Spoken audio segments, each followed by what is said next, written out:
ठीक है। ठीक है। ओके। अब मतलब तुम रिकॉर्डिंग ऑन कर रहे हो तो अब यहाँ तो कोई ऑप्शन नहीं आएगा ना पॉज और प्ले करने का। वो टेंशन नहीं लेना है, हम उसको। ठीक है। ठीक है।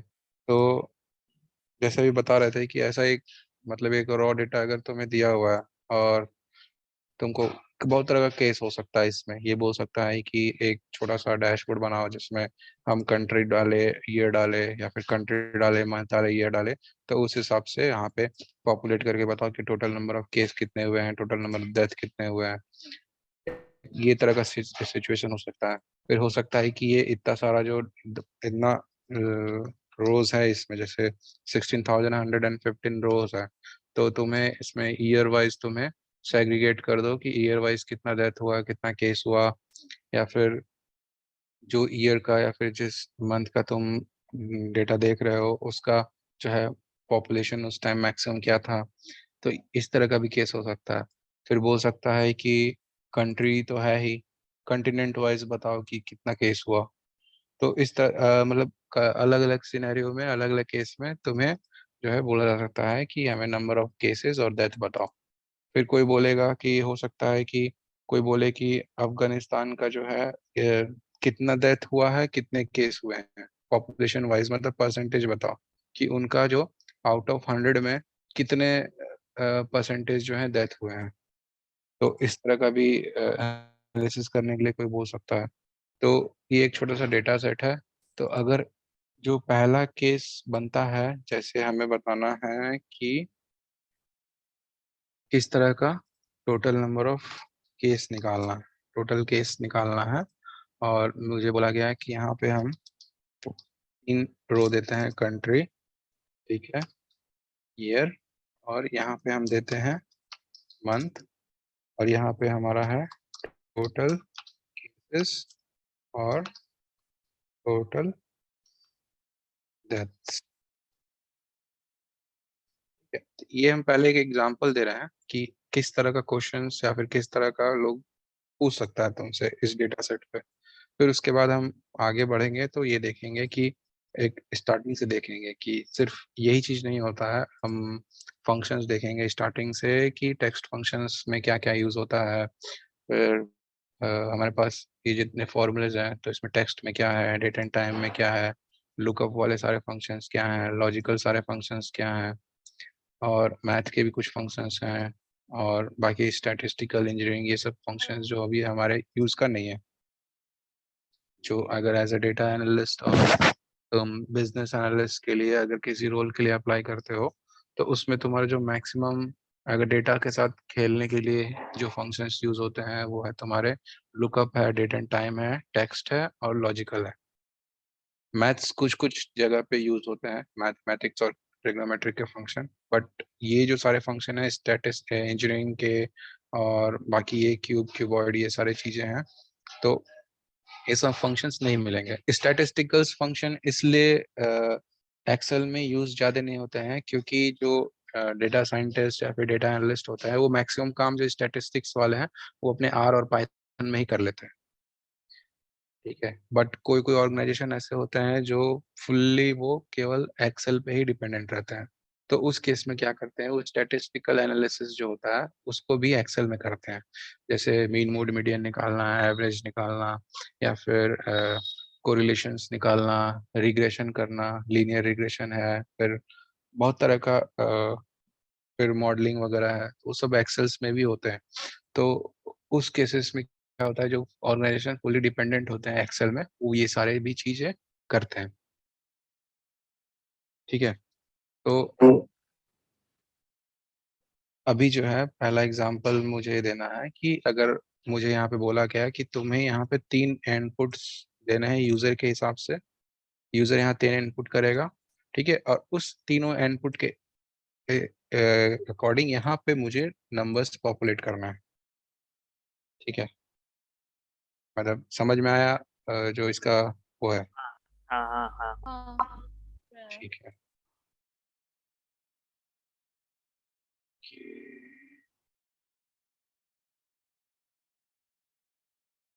तो कंट्री, ईयर, मंथ, यहाँ पे हमारे पास कंट्री है, ठीक है, ईयर भी है और मंथ भी है। ठीक, तो अब एक एग्जांपल ले लेते हैं लुकअप लगाने के लिए कि कंट्री जो है हमारा ये है, ईयर हम लेते हैं 2020 और मंथ लेते हैं 3। ठीक, अब इसके बेसिस पे यहाँ पे हम लगाते हैं कि क्या क्या वैल्यूज आने चाहिए। ठीक है, तो पहला तो है हमारे पास अफगानिस्तान 2023। पहले देख लो कि जो एक्चुअली में तुम निकालना चाह रहे हो वो वाकई अवेलेबल है वो डेटा कि नहीं, ताकि तुम्हें जब क्यूसी करना होगा तो तुम्हारे लिए वो इजी रहेगा। तो कुछ ऐसा डेटा सेट, मतलब ऐसा नंबर्स यहाँ पे यूज करो जो ऑलरेडी डेटा में अवेलेबल है, एक रफ क्यूसी के लिए। तो कंट्री में तुमने अफगानिस्तान चूज किया, ईयर में तुमने 2020 चूज किया, ठीक है, और तुम्हारा मंथ है 3, मंथ में तुमने 3 चूज किया। ठीक है, तो अब के इस हिसाब से टोटल केसेस जो हैं तुम्हारे 140 हैं और टोटल डेथ है वो 4। मतलब जो तुम यहाँ पे फॉर्मूला यहाँ पे अप्लाई करोगे तो उसमें ये दोनों जो नंबर हैं वो आने चाहिए, 140 और 4। समझ में आ गया? मतलब क्यूसी करने का पॉइंट कि जो तुम फॉर्मूला लगाया हो सही भी लगाया हो कि नहीं। डेटा वैलिडेट करने के लिए। हाँ एग्जैक्टली। ठीक है, तो इस केस के लिए जब तुम्हारे पास कुछ कंडीशंस दिए हुए हैं और तुम्हें चीजों का सम करना हो, ठीक है, किसी क्राइटेरिया पे, तो वहां पे हमारे पास दो फंक्शंस हैं, एक सम इफ है और एक सम इफ्स है। ठीक है, तो जो सम इफ होता है वो तभी यूज करते हैं जब हमारे पास सिर्फ किसी एक क्राइटेरिया के बेसिस पे सम निकालना हो। बट हमारे पास 3 क्राइटेरिया है, कंट्री है, ईयर है, मंथ है, तो हम यहाँ पे सम इफ्स यूज करेंगे। ठीक है, तो सम इफ लगाने के लिए, कोई फंक्शंस लगाने के लिए, कोई भी तुम स्टार्ट करना होता है फंक्शन, तुम इक्वल्स टू लगाओ या फिर प्लस लगाओ, तुम्हारा जो है वो फंक्शंस जो है तुम फिर फॉर्मूला बार में एक्टिव हो जाता है, तुम जहाँ पे तुम अपने फंक्शंस या फिर जो भी कमांड है वो लिख सकते हो। तो equals to sum if, sum if लगाया मैंने। अब इसमें पहला, सबसे पहला जो पैरामीटर होता है वो सम रेंज, जिन चीजों का तुम्हें सम निकालना है वो तुम्हें पहला ही इसमें पैरामीटर है। ठीक है, तो मुझे निकालना है टोटल केस, तो टोटल केस देखो तुम्हारा कौन सा है। टोटल केस तुम्हारा है यहाँ पे ई कॉलम, तो ये ई कॉलम को पूरा ले लो। ठीक है, सेफ्टी सेफ्टी के लिए मैंने ये पूरा लिया है, हो सकता है कि कल को डेटा इसमें बढ़ जाए। ठीक है, तो जो रो मैंने जहां से, जैसे ई से, ऐसा नहीं लिखा मैंने कि E1 से लेकर के E200, क्योंकि कल को मुझे मालूम नहीं है कि ये डेटा 200 तक ही रो में होगा, हो सकता है कि कल डेटा अपडेट हो और ये 200 की जगह ये 500 हो जाए। यस। तो हार्ड कोड ना करके यहाँ पे क्या करना है कि वो पूरे कॉलम को सेलेक्ट कर लो। तो टोटल जो केस है हमारा वो E2 है, कॉलम को मतलब उसको लॉक कर दो, फ्रीज कर दो, ताकि जब तुम यहाँ से वहां ड्रैग करो तो फॉर्मूला में कोई प्रॉब्लम ना हो। ठीक है, तो क्राइटेरिया का रेंज तुमने सेलेक्ट कर लिया, नहीं, सम रेंज सेलेक्ट कर लिया। अब इस चीज का सम निकालना था, लेकिन क्या क्राइटेरिया पे निकालना था। तो जो क्राइटेरिया पे निकालना होता है ना, उसके लिए हमेशा दो पैरामीटर होता है, एक रेंज क्या है क्राइटेरिया का, और उस क्राइटेरिया का पैरामीटर तुम क्या दे रहे हो। ठीक है। तो पहला क्राइटेरिया का रेंज है कंट्री। ठीक, तो तुम यहाँ पे इस कंट्री वाले को पूरा ले लिए, फ्रीज कर दिया। ठीक है, और ये रेंज था। अब रेंज के साथ तुम्हें उस रेंज में तुम्हें कौन सा वैल्यू खोजना है, मतलब वो क्राइटेरिया हो गया। तो वो जो तुम्हें रेंज खोज, मतलब जो नंबर, जो वैल्यू खोजना है वो ये है। ठीक है, इसे भी फ्रीज कर दो, फिर कॉमा दो। अब दूसरा क्राइटेरिया रेंज होगा और दूसरा क्राइटेरिया होगा। तो दूसरा है ईयर, तो ये मैंने ईयर पे दिया, फ्रीज किया, कॉमा डाला। अब ईयर का जो क्राइटेरिया है इसको सेलेक्ट किया, फिर फ्रीज कर दिया, फिर कॉमा डाला। अब तीसरा क्राइटेरिया मेरा मंथ है, तो यहाँ पे मंथ वाले में सेलेक्ट किया, फ्रीज किया, कॉमा डाला, और फिर मंथ वाले में मैंने सेलेक्ट किया और ब्रैकेट बंद किया, खत्म। 140 टोटल केस हुआ। ठीक है, तो सम इफ का यूज करके तुमने ऐसे निकाल दिया। अब देखो टोटल डेथ निकालना है। तो टोटल डेथ में तुम्हें ये मालूम है कि सम इफ ही यूज होने वाला है, पहला। दूसरा चीज, यही तीनों क्राइटेरिया यूज होने वाला है। बस ये नंबर्स जो तुमने सम रेंज लगाया है वो चेंज होगा। तो तुम आंख बंद करके कंट्रोल सी, कंट्रोल वी कर दो। ठीक है, 140 आ रहा है। यहाँ से तुम्हें ई जो है, जो ये सम रेंज है, उसको एडिट करना है। यहाँ पे पहले तुमने केसेस के लिए ई लगाया था, अब डेथ के लिए तुम्हें एफ लगाना है। तो इसमें जाओ, फॉर्मूला को एडिट करो, जहाँ ई है वहां को एफ कर दो। ठीक है, तो देखो 4। तो यहाँ पास अब टोटल केस 140 है, टोटल डेथ 4 है। इसको हाईलाइट कर दो अगर मैंने तो। ठीक है, समझ गए मतलब। मतलब तुमने फॉर्मूला से ही एडिट किया ना, हाँ, अलग फॉर्मूले से? को एडिट कर दिया। अच्छा, वो कॉलम चूज करके, डेथ्स का हाँ कॉलम चूज करके तुमने फॉर्मूला को एडिट कर दिया तो टोटल डेथ्स का वैल्यू आ गया।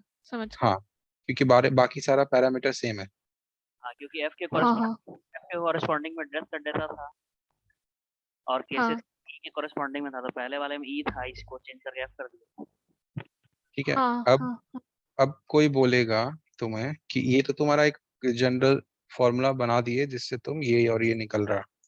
बट ये जो है, अब तुमको तुम्हारा जो मैनेजर बोला, कह रहा है कि मुझे ऐसा चाहिए कि यहाँ पे मुझे बार बार लिखना ना पड़े, मुझे ड्रॉप डाउन मिल जाए जिससे हम सेलेक्ट कर करके, अफगानिस्तान हुआ, इंडिया हुआ, जो भी है कंट्री सेलेक्ट करो, यहाँ पे ईयर जो है वो सेलेक्ट करो, मंथ है जो सेलेक्ट करो, और यहाँ पे वैल्यू आ जाए।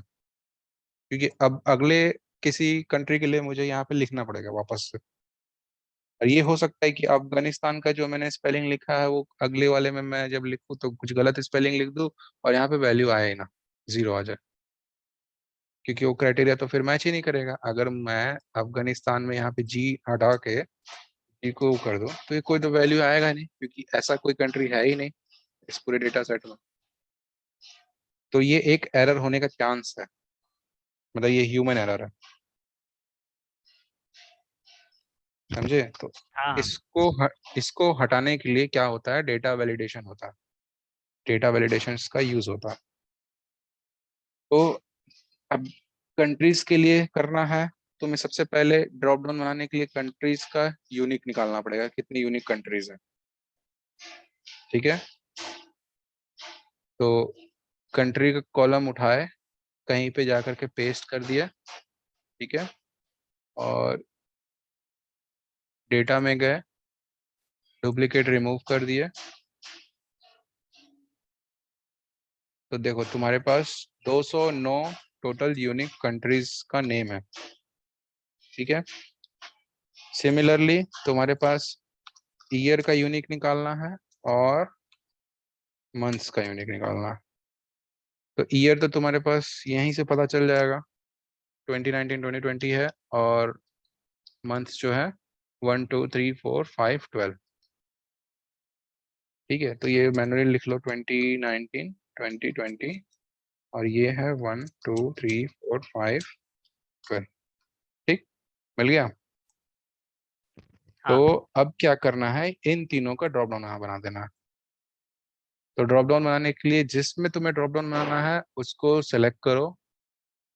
ठीक है, होम में जाओ, मतलब डेटा में जाओ, यहाँ एक डेटा वैलिडेशन का ऑप्शन है, उस पर क्लिक करो। डेटा वैलिडेशन में कई सारे का क्राइटेरिया आता है, तो तुम्हें लिस्ट सेलेक्ट करना है ड्रॉप डाउन के लिए, तो लिस्ट। फिर ये पूछेगा सोर्स क्या चाहिए लिस्ट का, जहाँ से तुम्हें ड्रॉप डाउन उठाना है वो सोर्स उठा के दे दो। तो यहाँ पे सेलेक्ट किया और जहाँ पे ड्रॉप डाउन है वो लिए। कंट्री है, हेडर नहीं यूज करना है, हेडर यूज करोगे तो ये हेडर भी एक ड्रॉप डाउन की तरह वहां दिख जाएगा। मतलब जो तुम्हें वहां शो करना है सिर्फ तुम्हें उसी को सेलेक्ट करना है। तो मुझे अफगानिस्तान से लेकर के जिम्बाब्वे तक लेना है। ठीक है, ये हो गया मेरा पहला ड्रॉप डाउन। अब देखो यहाँ पे ड्रॉप डाउन आ गया। ठीक है, तो अब मुझे जो भी अलग अलग सेलेक्ट करूंगा तो उस हिसाब से मुझे नंबर्स मिलेंगे। लेकिन अभी भी ये दोनों चीज फ्रीज है वैसे ही, तो मुझे जो भी कंट्री सेलेक्ट कर रहा हूँ उसका सिर्फ ये 2020 और मार्च का ही डेटा दे रहा है। बट अभी मुझे इन दोनों में भी लगाना है। तो सिमिलरली यहाँ पे सेलेक्ट करो, डेटा वैलिडेशन में जाओ, लिस्ट में जाओ, लिस्ट का सोर्स जो है तुम्हारा कंट्री ईयर हो गया तो फिर मंथ में जाओ, डेटा वैलिडेशन में जाओ, लिस्ट में जाओ, सोर्स लो और यहाँ पे मंथ जो है सिलेक्ट करो और फाइनली डन। अब तुम्हें जो है अफगानिस्तान है, उसका 2019 का डेटा चाहिए लेकिन है ही नहीं, तो 2020 का देखते हैं किसी और मंथ का, मान लो 5 है, 12 का 0 है। तो अब तुम्हारे पास एरर होने का चांस एकदम नल हो गया। क्यों? क्योंकि तुमने यहाँ डेटा वैलिडेशन लगाया। तो डेटा वैलिडेशन लगाने का सिर्फ एक यही मतलब प्लस पॉइंट नहीं है कि तुम्हें यहाँ पे ड्रॉप डाउन मिल गया। यहाँ पे अब एक ये भी प्लस पॉइंट है कि इन ड्रॉप डाउन्स में, जैसे कंट्री में ये जो ड्रॉप डाउन तुमने दिया है, इसके अलावा अगर कोई और तुम यहाँ पे वैल्यू लिख भी दोगे अपने से मैन्युअली टाइप करके, तो वो एरर दे देगा। ठीक है, तो जैसे मैंने यहाँ पे अफगानिस्तान में एफ हटा दिया, ये लेगा ही नहीं। This value doesn't match the data variation restrictions, क्योंकि हमने रेस्ट्रिक्ट कर दिया है डेटा को कि वो कंट्री में सिर्फ यही कंट्रीज को ही उसे लेना है। और यहाँ पे जो कस्टम मैसेज आ रहा है, ये तुम इसे भी अपने हिसाब से मॉडिफाई कर सकते हो। कैसे? वैसे डेटा वैलिडेशंस में जाओ, पहले से सब कुछ यहाँ पे सिलेक्ट है, यहाँ पे इनपुट मैसेज है। अब एरर अलर्ट में जो है तुम कुछ एरर दे सकते हो, लिख सकते हो यहाँ पे stop please provide correct detail. ठीक है, अब देखते हैं यहाँ पे क्या एरर मैसेज दे रहा है। ठीक है, हाँ ठीक है। तो डेटा वैलिडेशंस का यूज ये होता है कि तुम अपने काम को इजी भी कर लेते हो और एक रेस्ट्रिक्शंस भी लगा देते हो ताकि ह्यूमन एरर होने का चांसेस ऑलमोस्ट खत्म हो जाए। ठीक, तो ये सम इफ और सम इफ्स का यूज था। तो सिमिलरली भी है और इसमें चीजें कर सकते हैं। अगर मैंने बोला कि मैं कंट्री का नेम दे रहा हूँ, ठीक है, उस कंट्री के नेम के अकॉर्डिंग तुम यहाँ पे मुझे उसका पॉपुलेशन बता दो कि उसका पॉपुलेशन क्या था उस कंट्री का। ठीक, अब ये जो है तुम्हें सम तो नहीं निकालना है, क्योंकि तुम अफगानिस्तान का देखोगे तो तुम हर दिन का जो हर दिन का ही है पॉपुलेशन सेम ही है।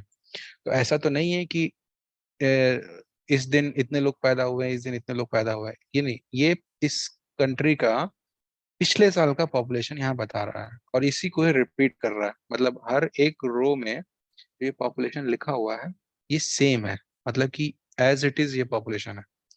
तो तुम्हें अफगानिस्तान सेलेक्ट करने पे इस चीजों का सम नहीं बताना है, ये वैल्यू तुम्हें सिर्फ बतानी है। तो इस केस में तुम्हारा जो है विल लुकअप यूज होता है कि ठीक है, मैंने अफगानिस्तान यहाँ पे दिया, तो यहाँ पे मुझे एक और वैल्यू निकालनी है, पॉपुलेशन।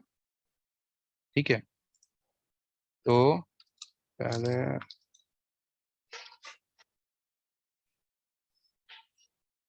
तो यहाँ पे पॉपुलेशन निकालने के लिए मैंने अब वी लुकअप यूज करना है। तो हमने क्या क्या यूज कर लिया? सम इफ यूज कर लिया, सम इफ्स यूज कर लिया। अब हम यूज करेंगे वी लुकअप। तो वी लुकअप क्या करता है? अगर तुम्हें किसी डेटा से, मतलब किसी एक डेटा सेट से किसी पर्टिकुलर सेल के रिस्पेक्ट में उसके कॉरेस्पॉन्डिंग जो सेल्स होते हैं टुवर्ड्स राइट, उनसे डेटा निकालना है, तो तुम वी लुकअप यूज करते हो। ठीक है, सिमिलरली एच लुकअप के लिए किसी सेल के डाउन साइड से। हेलो? हाँ भाई सुन रहे हैं। हाँ वो अच्छा, सुन रहे हैं। नहीं मुझे लगा अभी बीच में आवाज आया किसी का।